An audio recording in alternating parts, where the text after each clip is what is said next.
느느웨 성의 회개.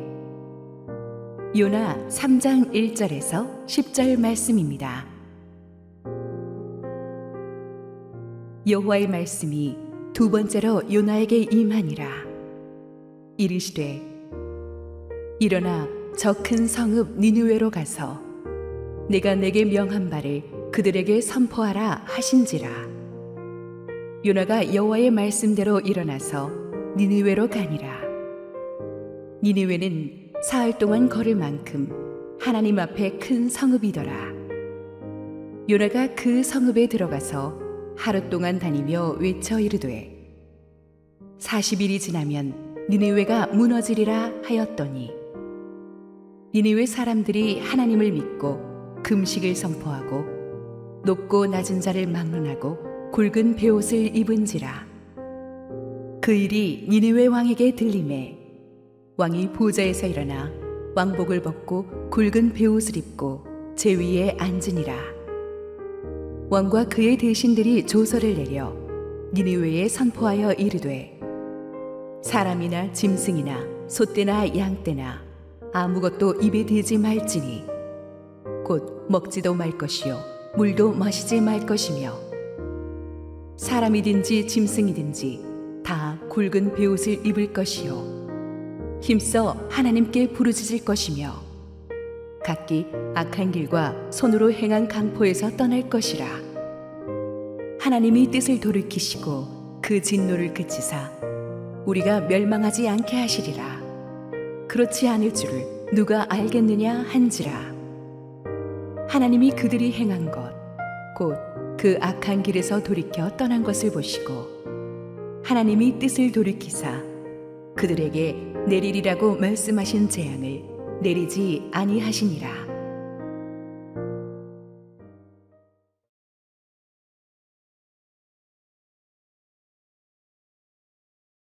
우리 함께 기도하시고 말씀 보겠습니다. 사랑하는 아버지, 오늘 세례 받으신 분들 축복합니다. 하나님이 자녀 삼으셨으니 평생을 주의 자녀로 잘 살게 책임져 주옵소서. 오늘 또 요나 이야기 세 번째를 엽니다. 주께서 말씀하시고 부족한 종은 온전히 감춰 주시옵소서. 예수님 이름으로 기도했습니다. 아멘. K호텔에서 이틀 동안에 우리 큰 부흥의 은혜의 잔치가 있었고 나라가 이렇게 어지럽고 힘든데도 우리가 교회에서 불같이 기도하고 찬양하고 말씀 들으니까 영적으로 아주 시원한 목욕을 한 것 같은 그런 느낌이 듭니다. 하나님께서 또 우리에게 새로운 시즌에 놀라운 역사를 열 것이라고 생각이 됩니다. 오늘 요나 세 번째 이야기 니느웨 성의 회개를 다루도록 하겠습니다. 3일 동안의 이 어둠 속의 기도가 끝난 뒤에 물고기가 육지로 요나를 토해냈죠. 요나를 삼킨 것은 분명히 바다 한복판이었는데 토해놓은 것은 해안가였다. 그것은 물고기가 요나를 품은 채 3일 밤낮 요나가 기도하는 동안에 해안가로 이동하고 있었다는 뜻이 됩니다. 하나님은 요나의 기도가 끝난 뒤에 응답하신 게 아니라 기도가 시작되던 그 순간부터, 아니 물고기 뱃속에 들어갔던 그 순간부터 요나의 기도에 응답하고 계셨습니다. 우리는 알지 못하지만 우리를 둘러싸는 환경은 하나님이 주도하고 계시고 하나님이 역사하고 계십니다. 그러므로 우리의 인생이 절망으로 가는 것 같았지만 우리는 소망의 바닷가로 실은 하나님에 의해서 움직여지고 있는 줄 믿습니다. 1절 읽습니다. 여호와의 말씀이 두 번째로 요나에게 임하니라 이르시되. 우리는 이 두 번째라는 말을 유의해 볼 필요가 있습니다. 가만 보면 성경은 희망의 책이에요. 하나님은 항상 두 번째 기회를 주십니다. 성경에도 보면 그래서 재수를 하면서 더 잘된 사람이 참 많습니다. 베드로도 재수하고 하나님께서 다시 써주셨죠. 두 번째 기회를 주셨어요. 베드로한테 두 번째 기회가 안 주어졌더라면 어떻게 됐을까요? 요나에게 두 번째 기회가 안 주어졌더라면 어떻게 됐겠어요? 저와 여러분도 마찬가지입니다. 실패는 성공의 어머니다. 이 말은 성경적인 개념인 것 같아요. 하나님이 처음 주신 그 사명에 열정적으로 막 예하고 순종하고 처음부터 잘하는 사람은 없어요. 왜냐하면 나를 죽여야 감당할 수 있는 사명이기 때문에 사람들이 처음에는 하나님 주신 사명을 잘 감당하지 못하고 도망갑니다. 그래서 폭풍을 만나 좌초하게 되죠. 그런데 그래도 돌아와야 돼요.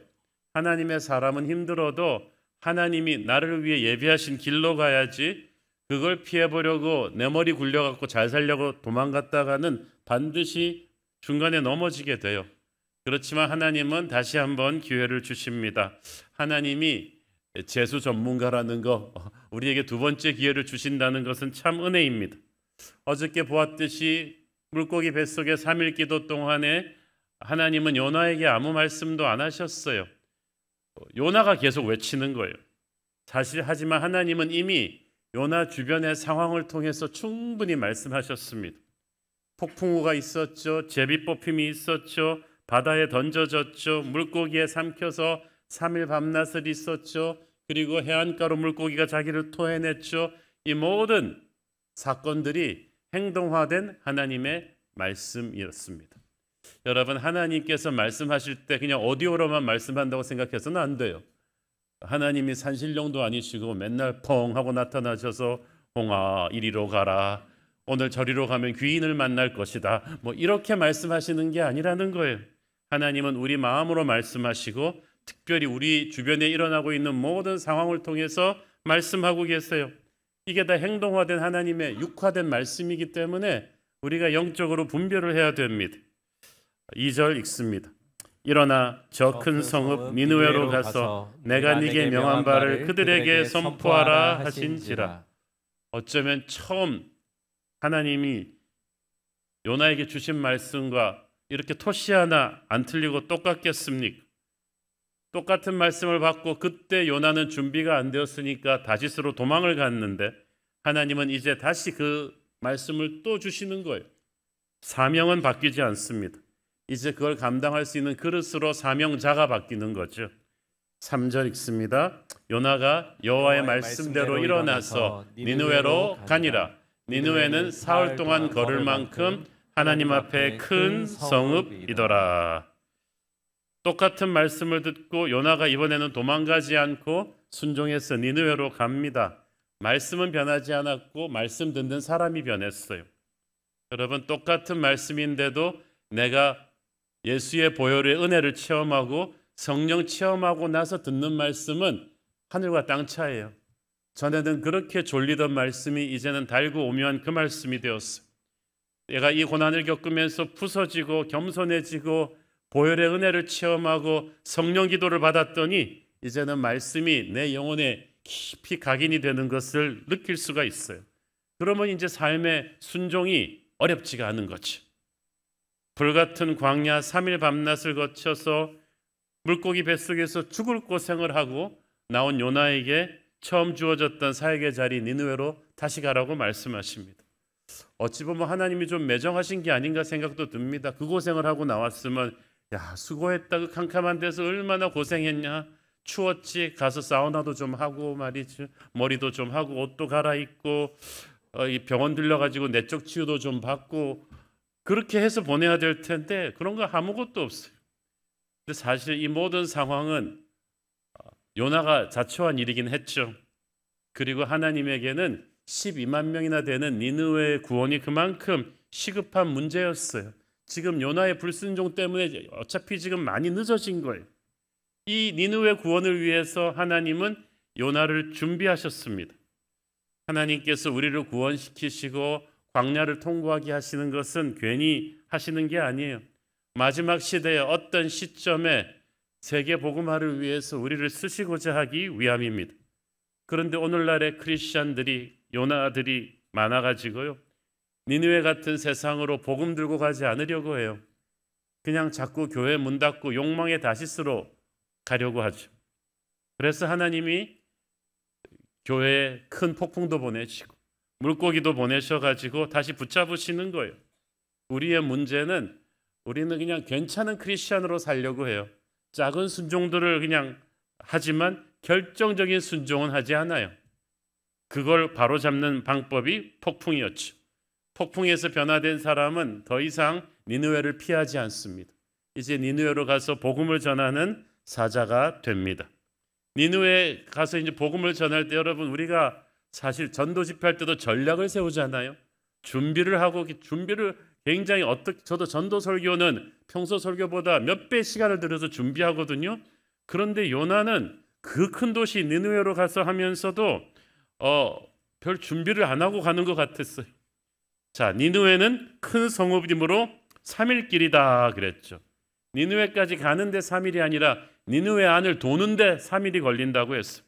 그저께 보았던 그 당시 학자들이 상상 조감도로 그린 니느웨 도시를 보시면 정말 대단합니다.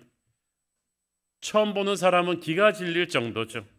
보통 어른의 걷는 속도가 시속 4km, 하루에 8시간 걸어도 32km, 사흘 걸으면 거의 100km 가까운 거리를 걸어야지 니느웨 전역을 커버할 수 있을 정도로 큰 도시였습니다.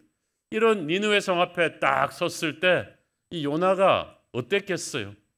촌사람 요나는 기가 죽었을 것입니다. 자기 나라와는 상대가 안 되는 이런 거대한 도시, 그렇지만 하나님이 시키니까 들어갔어요. 4절, 요나가 그 성읍에 들어가서 하루 동안 다니며 외쳐 이르되 40일이 지나면 니느웨가 무너지리라 하였더니, 사실 전혀 사탕발림이 없는 그냥 하나님이 정한 본론 그대로 딱 얘기한 거예요. 이걸 봐서 요나는 별로 이렇게 니느웨에 대한 애틋한 마음은 없어요. 원래 40이라는 숫자가 성경에서 굉장히 상징적인 숫자입니다.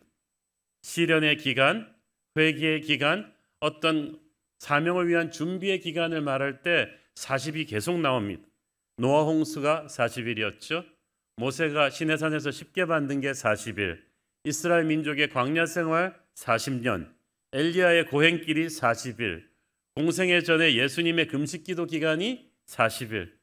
그런데 본문에서는 심판의 카운트다운이 40일이 지나면 니느웨가 무너질 것이다. 그렇지만 이것은 단순히 그들을 협박하기 위한 그런 무서운 시간이 아니라 그들이 회개하고 돌아올 수 있는 은혜의 모래시계였어요. 당장 너희들을 멸망시킬 수 있지만 이 40일의 그 기간을 텀을 준 거예요. 하나님의 마음은 정말 우리가 상상하는 것 이상으로 큽니다. 우리가 아무리 사람들을 사랑하고 품는다지만 진짜 우리도 기도가 잘 안 나오는 못된 사람들이 있어요. 여러분 김정은 기도 잘 안 나오시죠? 푸틴 기도 생각보다 굉장히 어렵죠. 그렇지? 그런데 하나님은 우리가 최악의 인간이라고 생각하는 죄인들에게까지도 은혜의 마음이 있으세요. 그들이 회개하고 돌아오기를 원하십니다. 에스겔 18장 23절, 주 여호와의 말씀이니라. 내가 어찌 악인이 죽는 것을 조금인들 기뻐하랴. 그가 돌이켜 그 길에서 떠나 사는 것을 어찌 기뻐하지 아니하겠느냐. 31절, 너희는 너희가 범한 모든 죄악을 버리고 마음과 영을 새롭게 할지어다. 이스라엘 족속아, 너희가 어찌하여 죽고자 하느냐. 주 여호와의 말씀이니라. 죽을 자가 죽는 것도 내가 기뻐하지 아니하노니 너희는 스스로 돌이키고 살지니라. 죽어 마땅한 죄인이 죽는 것도 나는 기뻐하지 않는다. 어떻게든 회개하고 돌아와서 살아라. 이게 하나님의 마음이에요. 우리가 하나님의 자녀라면 아버지의 마음을 본받아야겠죠. 그래서 요나가 이제 들어가서 하룻길을 행하며 복음을 전했는데 첫날부터 충격적인 반응이 나왔어요. 복음은 좋은 소식이라는 뜻인데 요나는 회개하면 구원받는다 그런 포인트보다 하나님이 말한 전반전을 아주 강하게 얘기해 줬어요. 40일이 지나면 니느웨가 무너질 것이다. 제 생각에는 아직도 아수르에 대한 원한이 남아있는 요나는 속으로 회개하지 마. 그냥 죽어라.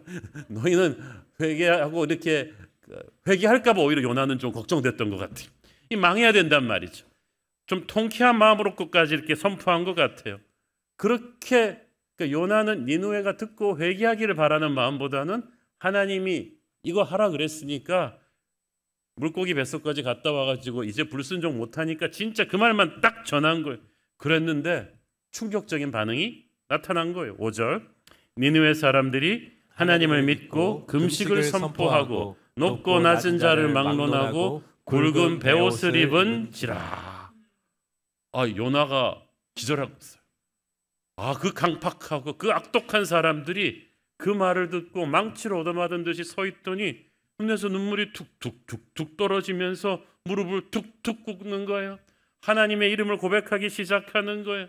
금식을 선포하고 굵은 베옷을 입고 곳곳에 있던 우상을 막 무너뜨리면서 절망을 선언하면서 슬픔 속에 자기를 낮추었습니다. 너무 반응이 즉각적이라 가지고 요나가 놀랄 지경이었어요. 때로는 우리가 복음 전했을 때요, 우리 나름대로는 저 사람이 괜히 복음 전했다가 내가 그냥 면박당하지 않을까 막 고민하고 그러면서 전했는데 의외로 너무나 쉽게 기다리고 있었던 분이 있는 거예요. 마음을 여는 거예요. 우리는 너무 두려워하고 주저했는데 생각을 초월하는 기적의 회심이 일어났습니다. 니느웨 성읍의 백성들 사이에 산불처럼 이게 딱 하루에 일어난 일이거든요.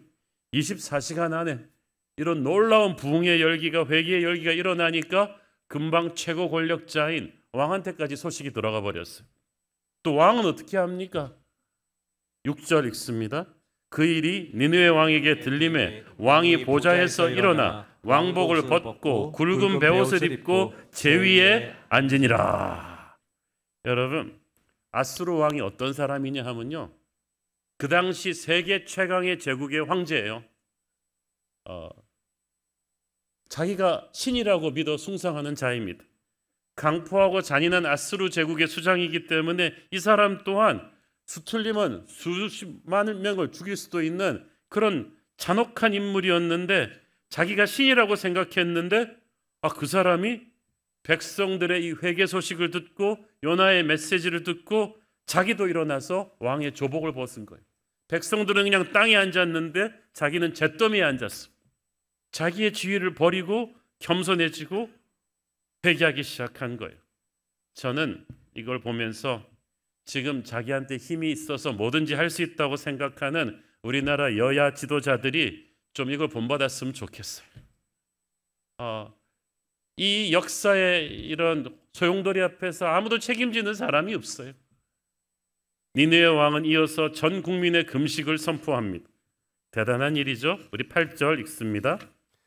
사람이든지 짐승이든지 다 굵은 베옷을 입을 것이요 힘써 하나님께 부르짖을 것이며 각기 악한 길과 손으로 행한 강포에서 떠날 것이라.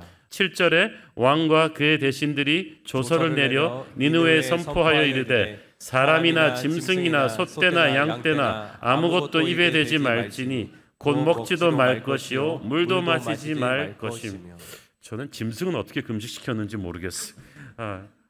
그런데 어쨌든 이 왕은 뭐라고 했습니까? 모두 악한 길에서 떠나라고 했어. 이 사람이 회개가 뭔지를 정확하게 알고 있어요. 회개는 단순한 I'm sorry 그러는 감정이 아니거든요. 악한 길을 끊어야 돼요. 우리가 이게 쉽게 악한 길이라고 그러니까 그렇지, 진짜 아수르 사람들은 나쁜 짓 많이 하고 있었거든요. 툭하면 거리에서 검투 싸움하면서 서로 죽이고 강도질하고 노예들을 착취하고 돈이라면 그냥 눈에 환장을 하고 달려드는 음란 파티가 날마다 일어나는 곳에서 악한 길을 끊는다는 그걸 다 안 하겠다는 거죠. 회개는 행동이 따라야 돼요. 부르짖기는 열심히 하면서 악한 행위를 끊어버리지 않는 회개는 하나님은 가식적인 회개라고 절대 받지 않으시는데, 이 아수르 왕이 진짜 회개를 한 거예요. 악한 삶을 끊어버려라. 대단하죠. 어떻게 어저께까지 우상 숭배하던 지도자가 이런 회개를 할 수 있었을까? 사실 이게 진짜거든요. 한국 교회는 초창기에 이 세례문답 이 교회사 레코드를 보면은 이 세례문답을 재수하는 사람들이 많았어요. 삼수 사수까지가. 왜 그러냐면 선교사님들이 엄격하게 했어요. 네가 예수를 믿고 이제 세례를 받으면 이제 더 이상 술 마시고 노름하지 못한다. 그 당시 한국 남자들이 술 마시고 노름하는 사람들이 너무 많았어요. 지금 당장 못 그러면 끊고 와라. 술 끊는데 1년이 걸리면 세례가 1년 미뤄지는 거지. 너 이제 더 이상 첩을 둘 수가 없다. 그 당시는 애지간한 집 남자들은 다 첩이 있었거든요. 그러면 첩들을 다 집으로 돌려보내고 1인 1첩 그렇게 정리하고 와라. 이거 시간이 걸리는데요. 그럼 시간이 줄 테니까 그렇게 하고 와라. 그걸 정리하고 세례를 줬단 말이에요. 그래야 그 회개가 진짜라고 믿었어. 또 오늘날 한국 교회 그런 권위가 사라졌어. 회개를 하는데 교회에서 우러놓고 삶에서 악한 행위를 끊지가 않아요. 그러니까 교회가 전하는 복음이 파워가 없어진 거예요. 근데 니느웨 왕은 그걸 시킵니다. 9절, 하나님이 뜻을 돌이키시고 그 진노를 그치사 우리가 멸망하지 않게 하시리라. 그렇지 않을 줄을 누가 알겠느냐 한지라. 야, 이 사람 정말 대단한 사람이에요. 그 당시 그들이 섬기던 우상신들은 잔인하고 용서가 없는 신이에요. 그런데 이 니느웨 왕은 하나님은 그렇지 않을 뿐이라는 걸 아는 거예요. 하나님은 회개하면 용서해 주시는, 악인이 죽기를 원하는 게 아니라 회개하고 살기를 원하시는 하나님인 줄을 믿기 시작했어요. 누가 가르쳐 주지도 않았는데. 그래서 그 믿음대로 됐어요. 10절, 하나님이 그들이 행한 것 곧 그 악한 길에서 돌이켜 떠난 것을 보시고 하나님이 뜻을 돌이키사 그들에게 내리시라고 말씀하신 재앙을 내리지 아니하시니라. 니느웨가 오래 금식하지도 않았어요. 하루에 시작해서 한 며칠 간 것 같은데 그 회개가 얼마나 진실했던지 하나님이 마음을 돌이키셨어요. 때로는 얼마나 길게 기도하느냐, 얼마나 우리가 막 큰 소리로 기도하느냐가 아니라 얼마나 진실하게 회개했느냐가 하나님의 마음으로 움직입니다. 자, 여러분, 저는 이걸 보면서 이런 일이 가능할까? 니느웨 같은 도시에서 저는 역사를 전공하는 사람으로서 세계에 존재했던 군사 강대국 중에 제일 악독했던 아수르가, 그 아수르의 수도 니느웨가 요나의 단 하루 설교에, 그것도 별로 성의 없이 한 설교에 이렇게 엄청난 영적인 대각성이 어떻게 일어날 수 있었을까? 당시의 역사적인 배경 설명이 조금 필요합니다. 아수르가 그 막강한 군사력을 바탕으로 주변의 작은 나라들을 너무 많이 짓밟아서 아수르의 별명이 동방의 망난입니다. 전부 아수르를 증오했어요. 특히 요나의 조국 이스라엘도 시리아도 너무 아수르의 침략에 시달려 놓으니까 아수르가 언제 망하나 그것만 기다려왔었어요. 그런데 그토록 무섭던 아수르도 임자를 만났습니다. 북쪽에서 일어난 신흥 강대국 아라랏이 공격해왔어요. 그래서 처음으로 아수르도 패배를 맛보았어요. 게다가 엎친 데 덮친 격으로 무서운 전염병과 흉년과 기근이 아수르 전역을 덮쳤습니다. 경제적으로 너무 피폐해진 거죠. 그런데 마침 또 설상가상으로 태양이 완전히 커버되는 일식이 일어났어요. 별들을 숭배하고 태양을 숭배하는 아수르에서는 정말 두렵고 떨리는 천체의 변화였던 거죠. 그래서 이 아수르의 수도 니느웨 사람들이 이전 같지가 않았어요. 겉으로 화려해 보였지만 심리적으로 너무 위축되어 있었던 그때에 하나님이 니느웨에 요나를 보내신 거야.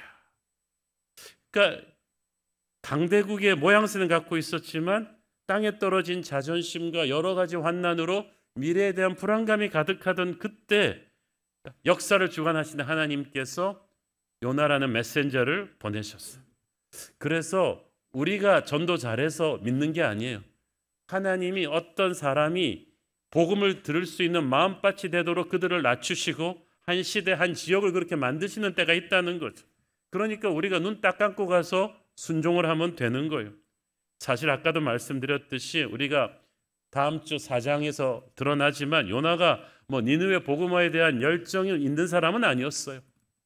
아마 고레 뱃속에 폭풍을 만나고 고레 뱃속에 들어갔다 안 나왔으면 절대 원수 같은 니느웨에 가서 하나님의 말씀 전할 사람이 아니에요.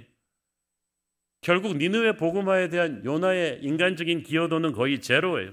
열심도 없고 준비도 최악이었는데 어떻게 그런 사람을 쓰셔서 하나님이 이 최악의 도시 니느웨를 회개하게 하셨는가? 그리고 심판을 돌이키셨는가? 하나님의 이 마음이 그만큼 넓으시고 우리 마음에 선뜻 내키지 않아도 어떤 시대, 어떤 사람들에게 복음을 전하는 도구로 굳이 교회를 쓰시고자 하신다는 거예요. 그래서 우리가 존재하는 거예요. 저는 니느웨 같은 거대한 도시의 사람들이 그 당시 제일 잘 나간다는 사람들이, 세상적으로 성공했다는 사람들이 마음에 그런 영적인 공허함이 있었다는 사실, 주님의 은혜에 목말라 있다는 사실이 정말 놀랍습니다. 니느웨가 회개할 수 있다면 이 세상에 회개하지 못할 도시는 없을 거예요. 베이징도 회개할 수 있어요. 평양도 회개할 수 있어요. 도쿄도 뉴욕도 다 회개할 수 있어요. 저는 이 니느웨 성의 회개 말씀을 다루면서 이 여러분과 이 도시 선교의 중요성을 조금 도전하고 싶습니다. 성경에서 사람들이 모여 살기 시작했던 이 도시라는 히브리 단어 이르가 나온 것은 창세기 4장 17절인데 최초의 도시는 가인이 만들었어요. 아벨을 죽이고 쫓겨난 그 가인이 사람들이 나를 죽이면 어떡하나 하고 돌아다니면서 비슷한 무리의 사람들이 모여서 성을 쌓았어요. 도시의 시작은 성을 쌓는, 성을 쌓아야, 벽을 쌓아야 적들과 강도들과 짐승으로부터 자기를 지키는 안전막이 보장되거든요. 그래서 처음 도시의 콘셉트는 피난처였어요. 우리가 안전해야 된다. 뭐 안전해야지 뭔가 편히 살 수 있잖아요. 그래서 이 벽 안에서 좁은 공간에 사람들이 밀집해서 사는 사회 형태가 도시였는데, 그러다 보니까 좋은 게 생긴 게 수많은 인종과 문화적, 재능적 배경을 가진 사람들이 모여들다 보니까 시너지 효과가 생겼어요. 그래서 유목민으로 흩어져 살 때는 다 자급자족해야겠던 사람들이 1인 10역을 해야 됐던 사람들이 도시로 모이니까 생산성과 창조성을 서로 공유하는 협업을 이룰 수가 있었어. 이제는 요리하는 사람은 요리만 하면 되고, 쇠 만드는 사람은 대장장이 일만 하면은 서로 다 물물 교환을 할 수 있고, 아이디어를 나누고 창조적인 생각을 하니까 시장과 거리가 발달이 되고 건축, 기술, 예술, 문화 활동이 활발해진 거예요. 그래서 도시는 사람과 자본, 기술이 모여가지고 인간의 생산성이 폭발하는 곳이 됩니다. 15세기에 이태리의 피렌체가 그랬죠. 그래서 거기 메디치 가문의 자본이 모이고 또 다빈치, 라파엘로, 미켈란젤로 같은 천재들의 기술이 모여가지고 문화의 르네상스가 꽃피잖아요. 도시는 그렇기 때문에 하나님이 허락하신 그런 멋있는 공동체였는데, 문제는 그 도시에 모여 살던 사람들이 자신들의 힘을 합쳐서 교만해져서 도시를 타락시켰다는 거예요. 음란과 동성애, 황금 만능주의로 타락했던 소돔 고모라는, 그래서 하나님의 불심판을 받고, 바벨탑은 언어가 혼잡해져서 무너졌죠. 그러니까 인간의 도시를 타락시킨 것은 모여 사는 인구 밀집이 아니라 하나님에 맞서 독립하려는 반역의 영이었습니다. 하나님은 출애굽을 시켰죠. 그건 애굽 도시에 살던 이스라엘 백성을 도시에서 끌어내서 유목민으로 만들기 위함이 아니라 세속의 도시에서 끌어내서 광야에서 유목민으로 통해서 연단을 시킨 뒤에 이제 약속의 땅으로 들여서 하나님을 중심으로 하는 영광의 예루살렘을 세우게 하는 뜻이었어요. 그래서 이스라엘 곳곳에 약속의 땅에 도피성을 만들어 주셨고, 그리고 다윗의 성 예루살렘을 짓게 하셨잖아요.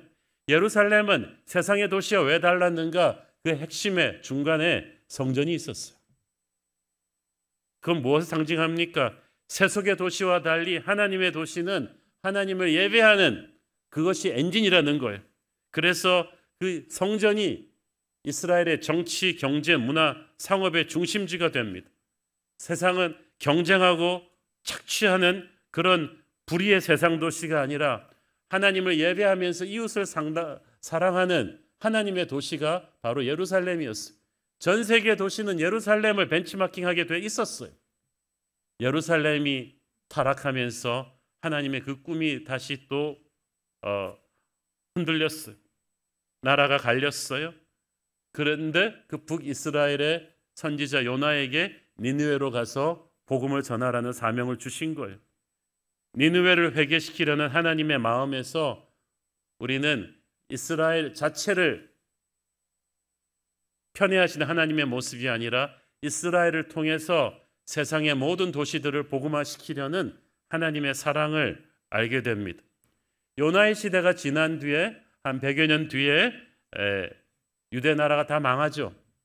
그래서 바벨론에 있는 또 세속의 도시들에 다 끌려가는데 거기서 하나님께서 너희들 그 땅에 적응하고 살아라고 하셨어요.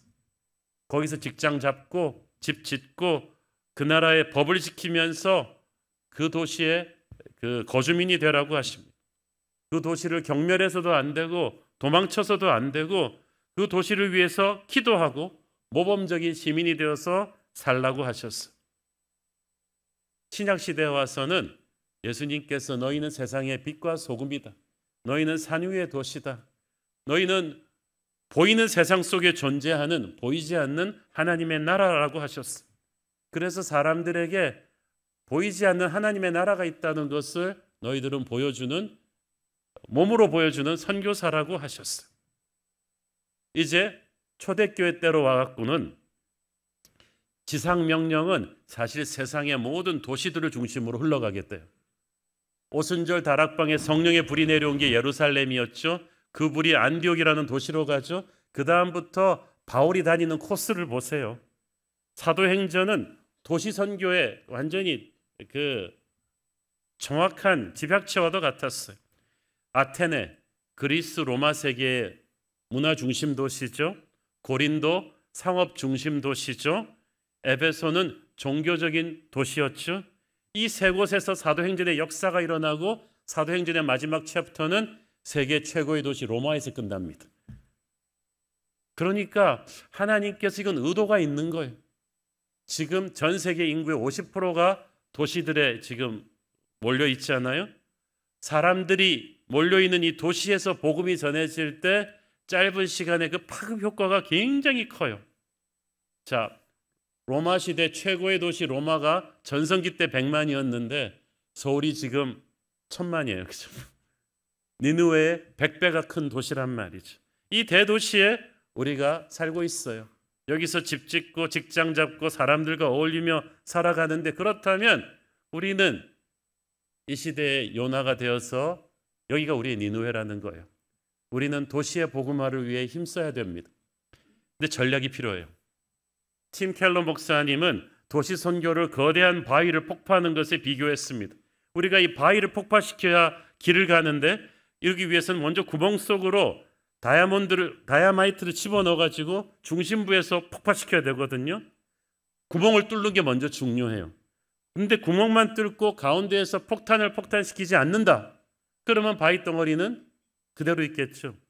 그러나 구멍도 안 뚫고 마음이 급해가지고 그냥 바위 표면에서 폭파시키면 또 바위는 그대로 있을 거예요.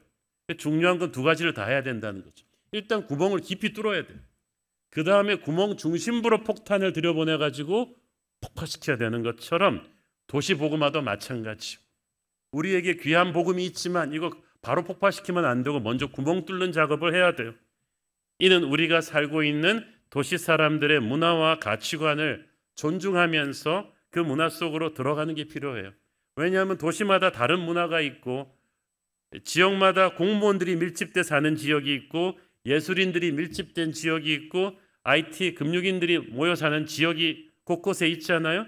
근데 여러분의 하나님이 주신 소명에 따라서 그 지역들에 다 흩어져 있단 말이죠. 이건 우연이 아니다. 거기서 여러분은 좋은 시민이 되어야 됩니다. 그래서 삶으로 매력을 일으키고 그들의 언어를 알고 그들의 가치관 속에 들어가 있어야 돼요. 그게 구멍 뚫는 거예요. 아까 세례한 자매님도 그 어린이집에서 그 엄마가 나쁜 사람 같았으면 물어봤겠어요.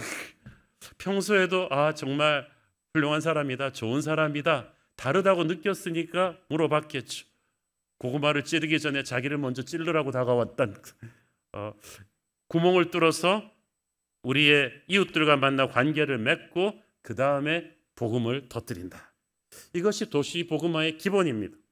그 당시 세계제국 아수르의 수도 니느웨 사람들을 보면서 딴 사람들이 별로 전도할 엄두를 못 냈어요. 왜냐하면 저 사람들 다 가진 사람들인데 뭐.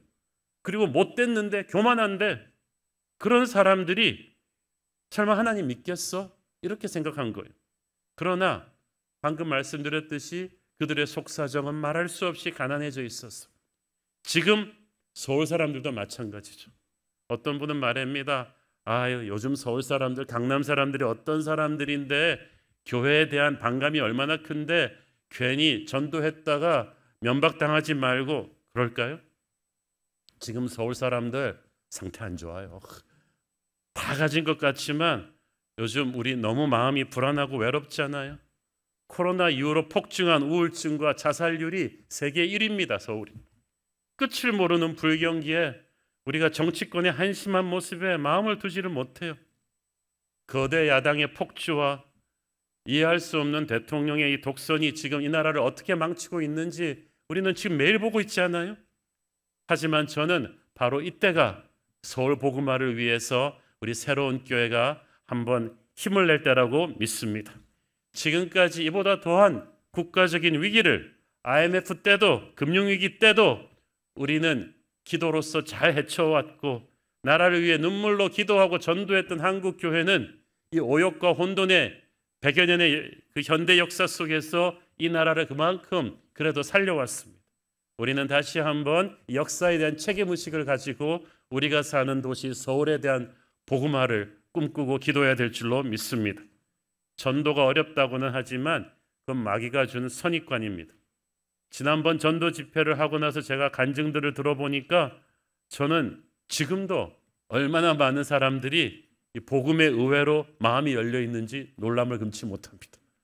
어떤 분은 그랬대요. 전도하니까 왜 진작 나에게 복음을 전해주지 않았냐.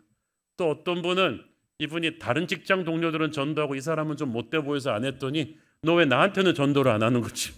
그런 분도 있고 아무도 데려오지 않았는데 혼자 온 셀프 전도한 VIP도 있었어요.